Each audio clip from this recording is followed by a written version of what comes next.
Welcome back to the desk of the WGL North America. We are getting ready for our third best of 5 of the day. This is Season 2 qualifier action in Clutch. We have had 2 teams advance thus far. Nobody has yet secured a spot in Season 2 of the league. But we got a couple of heavy-hitting, hard-playing, strong-looking contenders. That's right, man. A lot of adjectives to accurately describe these different teams. High Voltage looking very, very strong against Lego Tank Division, and Refuse to Die losing the first battle but coming back on top in that draw scenario throughout the series, playing on all 7 maps, and they were able to hold their own. Refuse to Die, again, as we talked about, they executed well, but they need more polish, and with that polish, this team can be at least top 5 into the next season, as long as they, I believe, practice with the best. That's some of the training they're going to need. And a bag of kittens, fun guy to talk to, was always a great sport during Season 1, and I look forward to seeing him in Season 2 if he's able to make it. I'm actually going to make the statement that if Refuse to Die came into WGLNA Season 1 like that, we would have seen them in at least the playoffs. At least the playoffs, if not the top 8. They're definitely... I agree. They looked much better than what we saw from them in Season 1. Yes. I still think we need to see them put a few more of those pieces together. I think they're missing that one final piece, which is the killer instinct. Yes, that's exactly what I was going to say. Yeah. They need something to... They need someone to say, okay, go. Yeah, they need something to be feared, right? Because right now it's just Shadowbox. They keep going up and then they back up. They keep going up and backing out. And they need to one day just say, we're going to brawl. We're going to come from where you think we're going to come from, and we're going to win that battle. It's like when you're learning to box, okay? If you're going to be a boxer, you're going to get hit. And it might take hours, it might take days, it might take weeks, but you're going to sit in there and you're going to spar, and you're going to get close, you're going to duck back, get close, you're going to duck back, but eventually you got to wait in there and take a few shots if you're going to be able to do any damage back. And a lot of the skirmishing, you don't just join a map and play with 7 guys and go, hey guys, that was fun.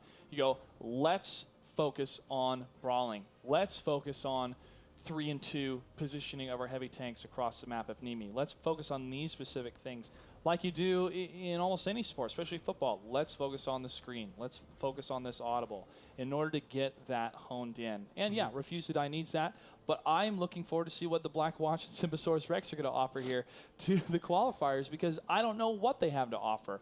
This could be an amalgamation of a bunch of guys that got together and said, hey, you know what, let's make a team. Let's just go for it and see what we could do in the qualifiers. Or this could be some definite hardcore pub stompers that said, there's money to be won. I'm good at heavy tanks. You're good at a T-69 positioning. Let's get some other really good guys together and focus and hone our skills and do well. We do know that Simposaurus Rex is another Simp team. Simp, one of the largest, most successful clans in the World of Tanks universe. How did I not see that? How did I not? It's just right there. Simposaurus Rex.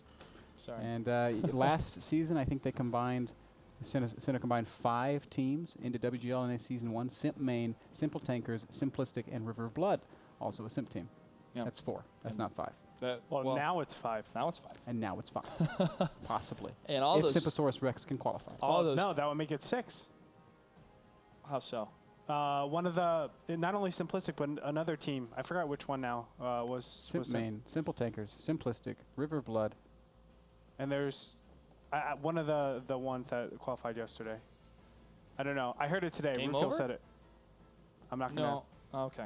Okay, yes, game over. All right. We'll have to ask. I know there were some Simp players that played yesterday, but I don't think they were full Simp We'll get teams. Rukil on that.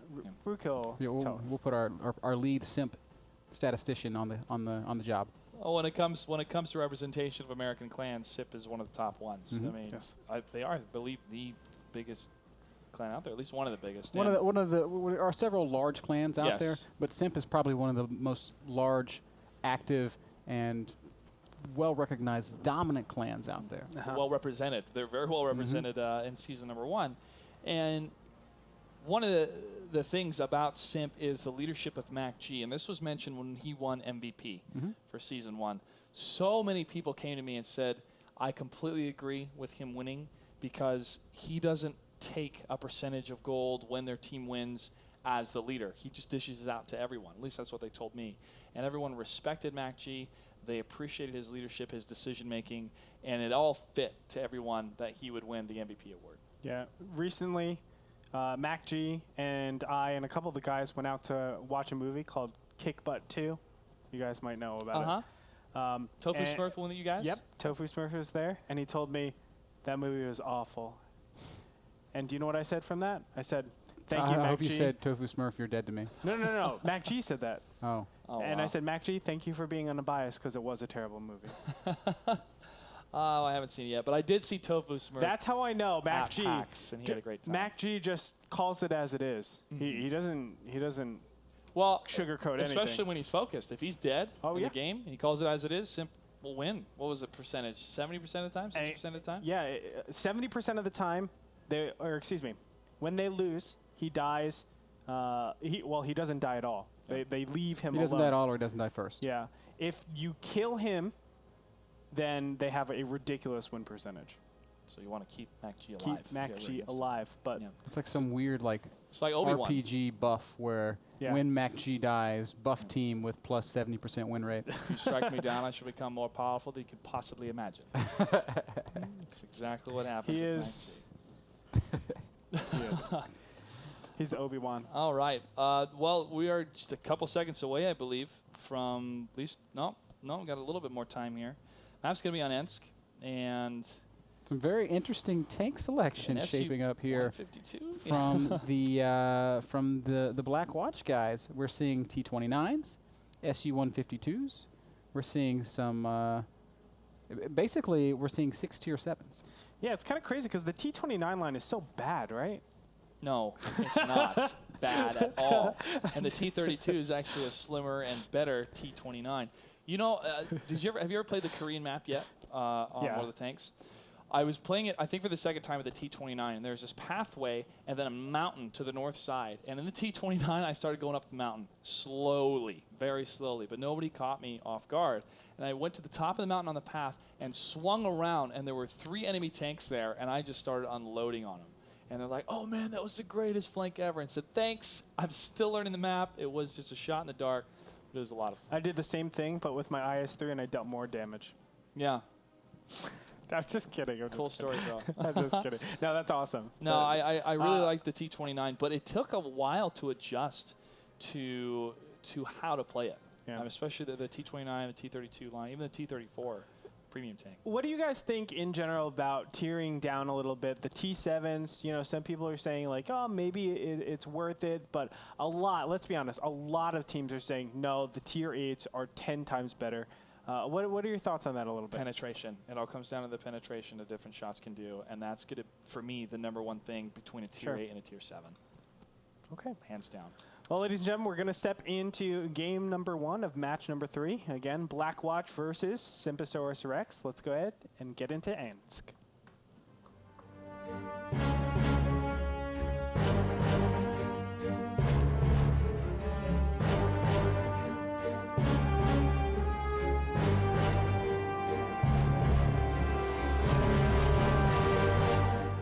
Well, I hate to say this, but this is just kind of the way it is. The Black Watch has queued up with too many tier points. 48 tier points represented means they have officially forfeit this first map. You are not allowed to queue with more than 42 tier points. That's the deal with 742. So yes, you can queue with 6 tier 7 tanks, but if you do that, you have to bring a tier 0. And they did not do that. No, they did not. No, you can't. You can't. You, queue with you actually 6. can't do that because if you Tier queue with 7. 6, you have to have 41 42 minus points. 1. Yep. So, Well, it is unfortunate.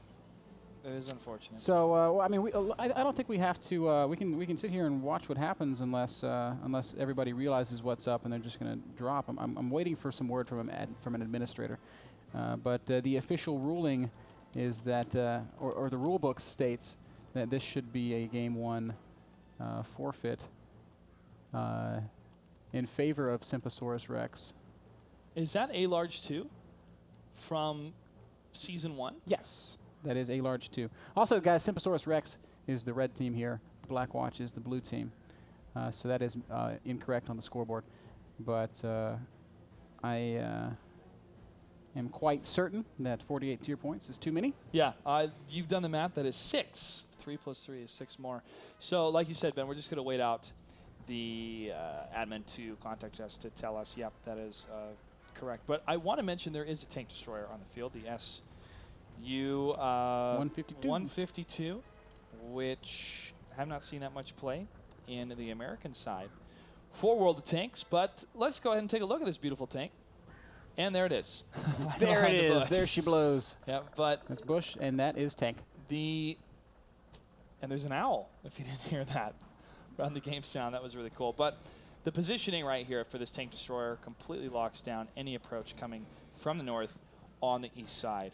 This is a really great spot to deal lots of damage initially. Yeah, a phenomenal spot if your team is queued with the right number of tier points. And if only one tank, there's that owl again. If only one tank moves out, 2 tanks move out, you will get a guaranteed kill, but you will go down yourself.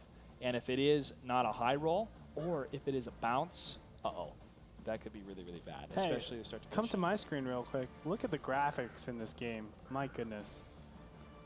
That's pretty. You see this? What am I following? Eagles. Look at that rendering. That's so sick. Yeah. I've been Wonder- following them the whole game now. Do you think the birds ever poop? Oh, we can follow them long enough to find out. All right. All right, well, let's... So- We're going to bring it on back to the desk here as our admins are letting everybody know in-game what is up. We're playing 742 format. not 748. Nope. Now, occasionally in these open qualifiers, you do have teams that come sign up, perhaps not completely familiar with 742, not 100% positive about what how it all goes down, how many tier points there are allotted to bring.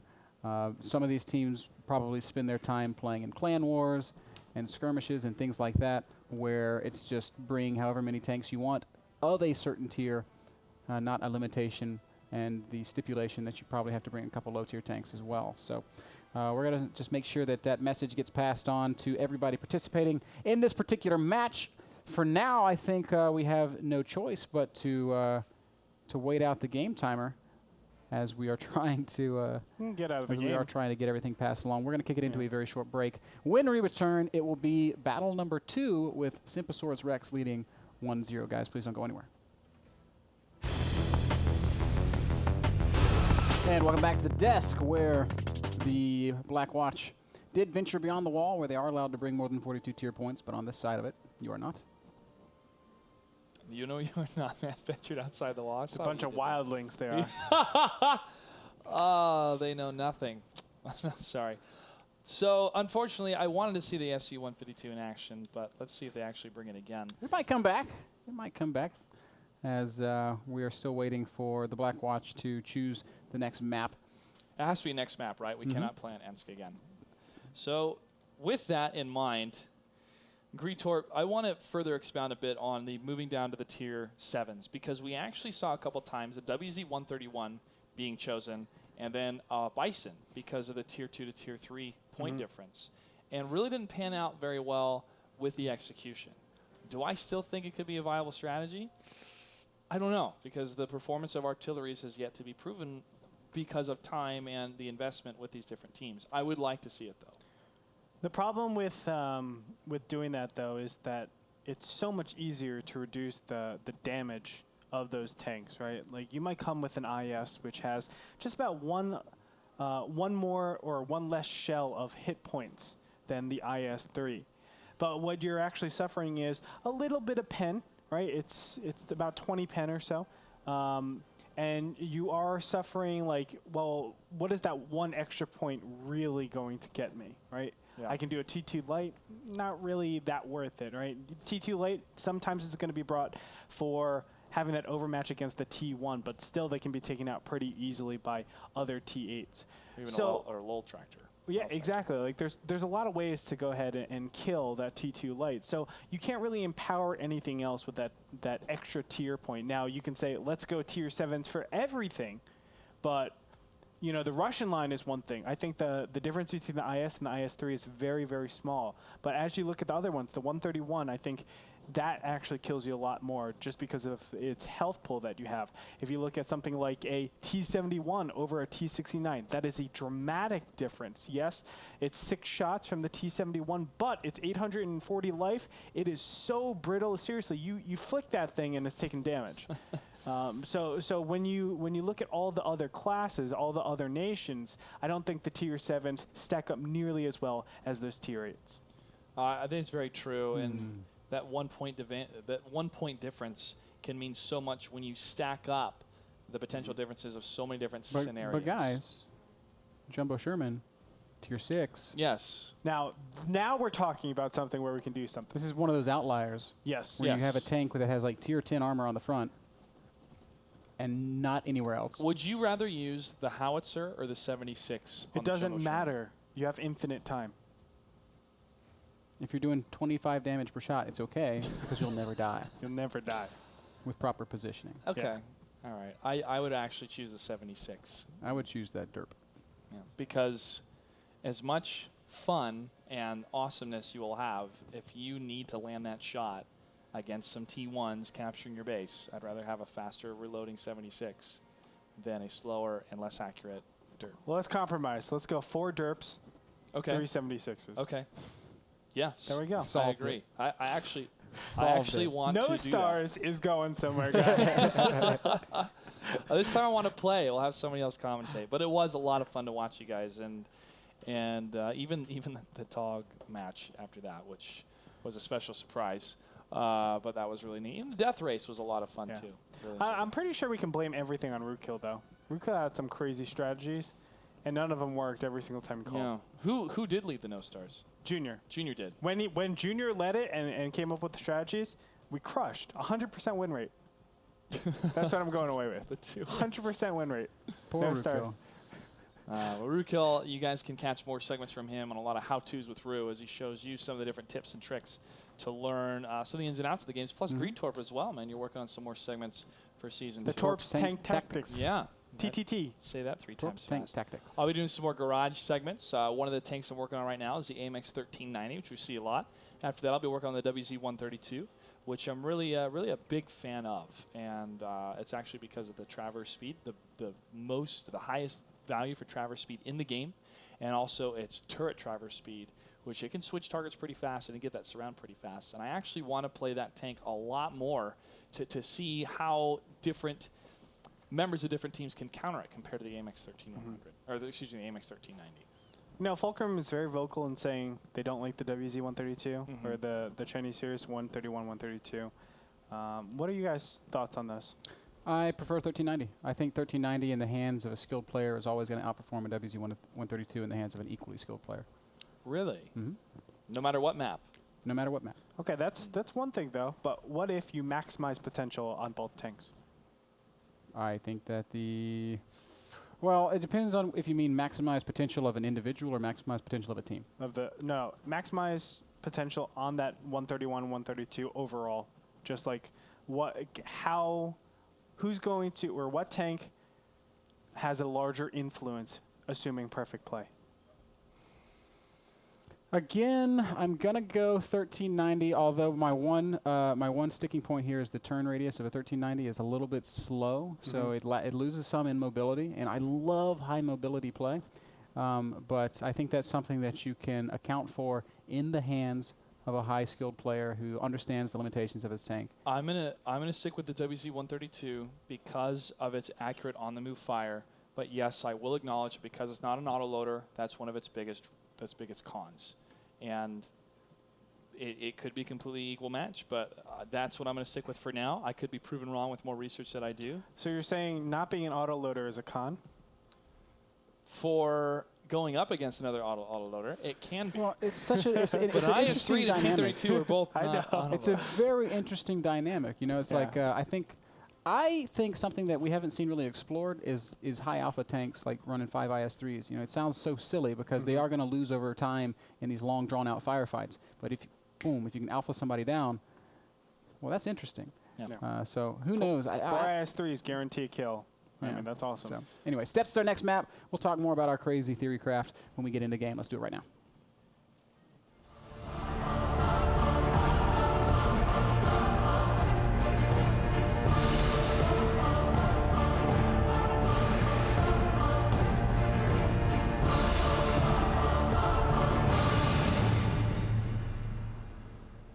All right, here we go with Simposaurus Rex versus the Black Watch.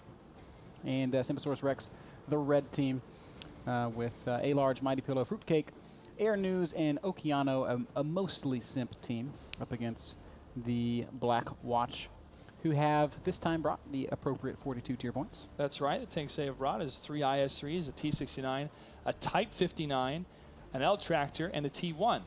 On the side of Simposaurus Rex, a Pershing, which I'm happy to see. Another T-69. Shots already fired as Mark 894 is taking a lot of damage, and is he going to go down? Yes, he will. Great focus fire from Simposaurus Rex, catching that IS-3 out in the open and punishing some uncovered movement from the Black Watch. So this is, I think the Black Watch is showing a little bit of inexperience at this level, as KT Jester is immediately going to try to make the same run that Mark made previously in his IS-3, and Jester's already down to 750 hit points. And he can't even tell where the fire's coming from, Ben. They're so well behind camouflage, he's going to go down in a matter of seconds as 1 or 2 more of these shells is able to land. He does see the 1390 just over the hill. 1 HP one left. HP left. This is great spotting by Mighty Pillow, by the way, who is empowering these tanks to fire from a longer distance. He's the set of eyes in the middle that let his teammates do all this great work. So, hey, great play here out of Simposaurus Rex very early on. And immediately they take a big advantage. I don't know why in the world they don't just group up and push now. Aero News is the one with the 2 kills in that 69. And the Type 59 and the T-69 for the blue team, which is the Black Watch, is going to have to move back in order to try to assess where the rest of the red team is for Simposaurus Rex. But they are able to spot one of the T1s all the way to the North Revelator. He does show, hey guys, we got some tier 8s moving into our position, and we're going to go ahead and unload on him. As Mach 76 takes a huge blow against this tank. Yep, and down he will go. So we've got a little bit of fighting still taking place up near the flag of Simposaurus Rex, and who is in position to do anything about it? It's just T1s, Cinnabar, and Revelator. Forced to contend with this this Type 59, who represents a very real nuisance. The T-69s have been sent back. Air News and Okeano are going to try. I guess one of those is a Pershing. Oh, and now Mog has been tagged. He's down to just 194 hit points. Mog about to go down, and he does bite the dust. Crash the T1 will see Cinnabar, but Cinnabar has a little bit more HP than he does. 42 tier points. Shadow Realms, the Type 59, being surrounded by the T-69 and the Pershing. Just a matter of time until Simposaurus Rex makes the Black Watch extinct on this map. Yep. Air News doing a good job of lighting up Shadow Realm, and now with only 156 hit point left, Okeano and that Pershing will finish the fight. All that remains is Worm and the L-Track, and that's an unenviable tank to be in when you're the last man standing. Yeah, it's going to be very difficult. He can run away very slowly.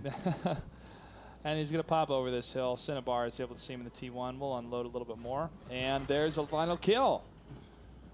Just like that, Simposaurus Rex goes up 2-0 against the Black Watch, showing perhaps a little bit of inexperience in the 742 format. They still have a chance to bounce back, but it's going to be tough, as we are seeing some names on Simposaurus Rex that we recognize from Season 1. Mighty Pillow, A-Large. These are guys that have a reasonable amount of experience in 742 already, and that is very clearly translating to some good play here in this qualifier. Were they on Simplistic? Was that the team that they were on? I think so. Yeah. Simplistic did have a little bit of a few guys Readjust structure. Yeah, breaking off, but you know, Simplistic still keeping it together. Yeah. And now we see that some of the offshoot of that might now be coming into the league with a new team. Well, I mean, very, very obvious outclassment right there with Simposaurus Rex.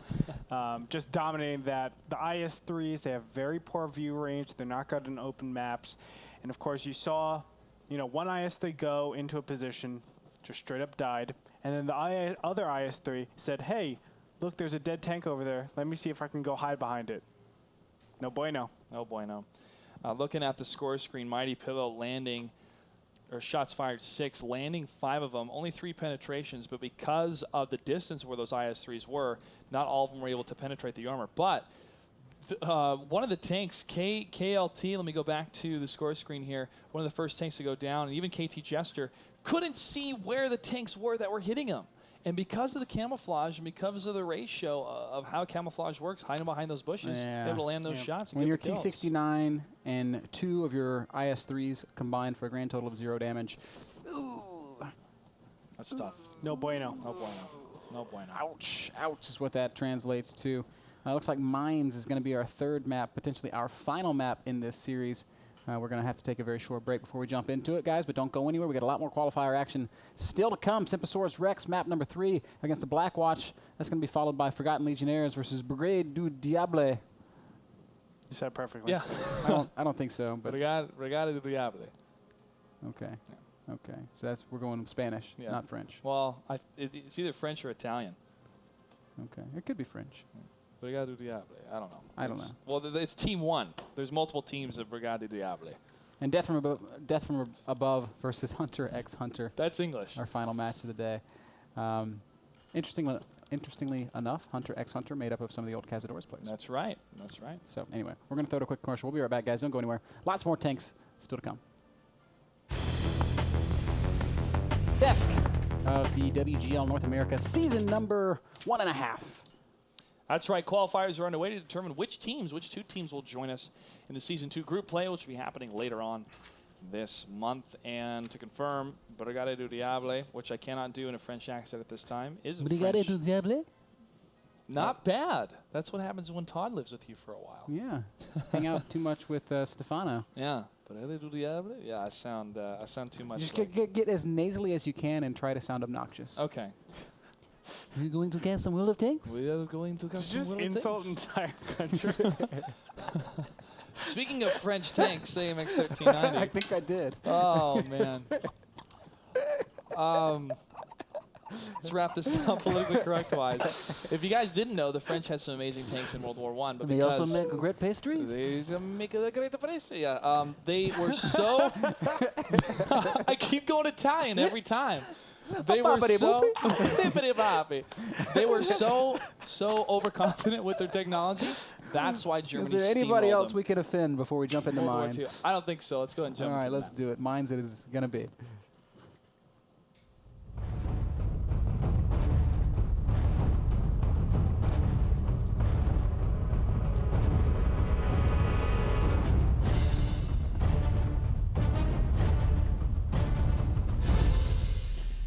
All right, gentlemen, here we go. Mines the map.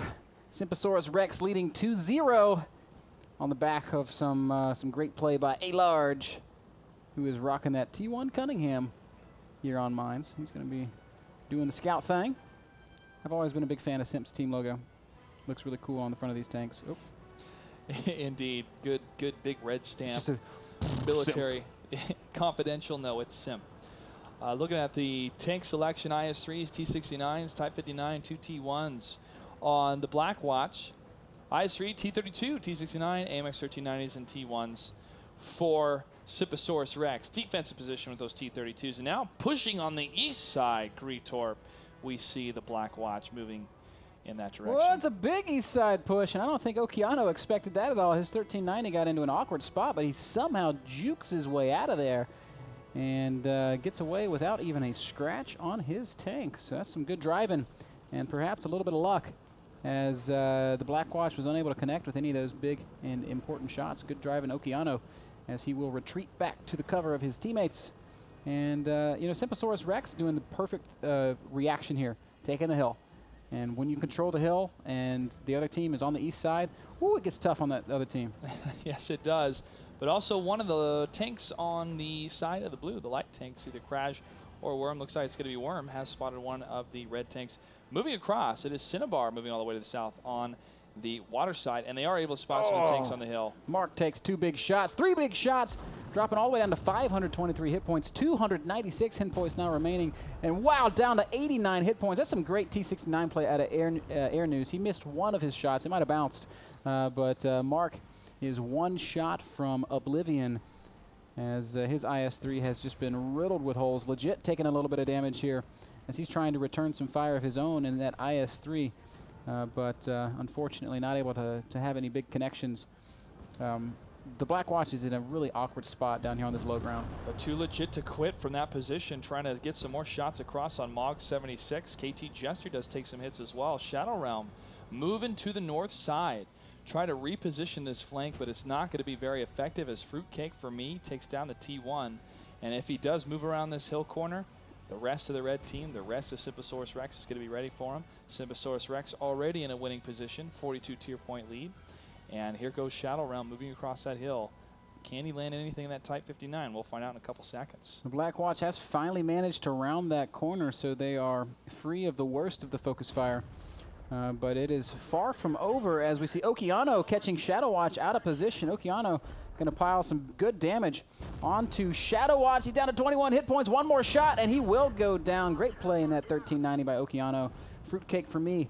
The other 1390 of Simposaurus Rex is in a good supporting position, and he's got a position on that T69. That's Oscar Meyer, and he's going to take 220 and 245 more, down to 510 hit points. Fruitcake might be able to take out Oscar Meyer. Down to 249 hit points is Oscar Meyer. Fruitcake taking a little bit of damage as well. Oh, a low roll. 16 hit points going to remain for Oscar Meyer. And Fruitcake might actually go down here. Oh, man, IS-3 too legit to quit, like you said, Clutch. Coming in on the cleanup. That's some great reinforcement, and Fruitcake will survive. Survive because Mog 76 had to reload, and there will go the final kill against KT Jester, excuse me. And that'll mean a victory and a base capture for Simposaurus Rex. Yeah, some excellent play. They clearly were a league above the Black Watch. I'm curious to see how Simposaurus Rex is going to match up with some of these other teams in the qualifier. They certainly looked strong, but that could be a reflection on their opponents, the Black Watch. Black Watch guys, hey, don't get too discouraged. This is a good team with a lot of 742 experience. Keep practicing and come back for the second qualifier. I'm sure that you can put the pieces back together if you want to. Hey, they have the experience now, and they can tell everyone in the World of Tanks community that, hey, we participated in the league. Yeah, we got knocked out in qualifier number 1, but we signed up for qualifier number 2, and we performed better. And I think that's what the Black Watch is going to do. And that last game, or this game, you forgot to mention that Cinnabar was able to take out Worm, which actually says that there was fire on the Cinnabar Island. Do you guys know that reference? No. No. What does that mean? Sorry. I think I knew this reference. What is it?